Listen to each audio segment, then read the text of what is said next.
3, Tamatha Paul. Kia ora, Mr. Speaker. My question is to the Minister of Children. Will private for-profit organisations be able to run military-style academies and use force against young people? Mr. Speaker. The Honourable Current Chhour. I want to make 2 points. Firstly, the member is referring to the development of a bill which is still subject to Cabinet consideration. Secondly, as is already publicly available, Cabinet has agreed that a military-style academy provider and their staff, whether Oranga Tamariki or another agency, would have the power to use minimum force as reasonably required. This would be to prevent a young person from being harmed, harming themselves, or harming others, or to stop them from absconding from any location. These are our most serious offenders who must have committed at least 2 serious crimes with convictions of at least 10 years or more, which could be a range of things, including sexual violence, aggravated robbery, injury with intent to cause grievous bodily harm. And we need to make sure that anyone working with them has the ability to keep themselves safe, keep the community safe, and keep other young people safe. Supplementary. Will she, in this House, promise that for-profit organisations will never run these military-style academies? Mr. Speaker, I would have thought that the member on the other side would have wanted to create any ability for iwi and hapu to have some involvement in self-determination for what happens to their young people. This will give them the ability to be able to run a program in the future. True. Just wait for the House to calm down.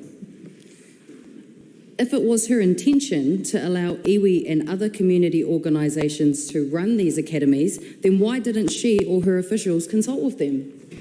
Mr. Speaker, there is a process to go through when decisions are being made. No decisions have been made yet, and when those decisions can be spoken about, we will.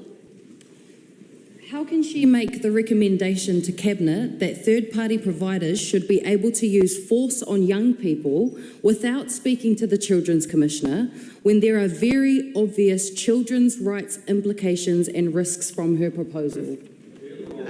Mr. Speaker, the Children's Commissioner and I meet regularly, face to face, and I'm always say to her, if there's any concerns that she would like to speak about, I'm open to speaking about them. If she raises this issue with me, I will speak to her about it.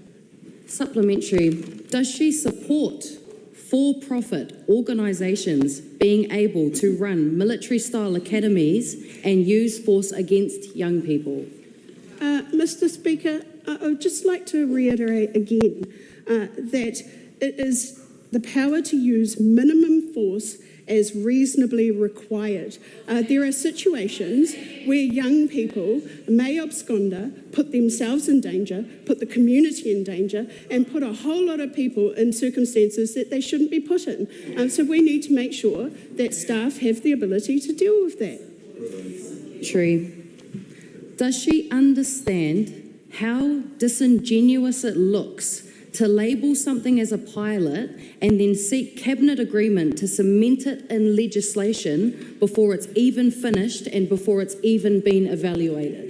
Look, Mr. Speaker, I'm proud of what we've achieved this year. I'm proud of the fact we've managed to step up a pilot, have 10 young people, have a chance to turn their lives around and invest in making sure they have every opportunity to be the best that they can be. I'm proud of that, and I'm looking forward to seeing many more children have that opportunity.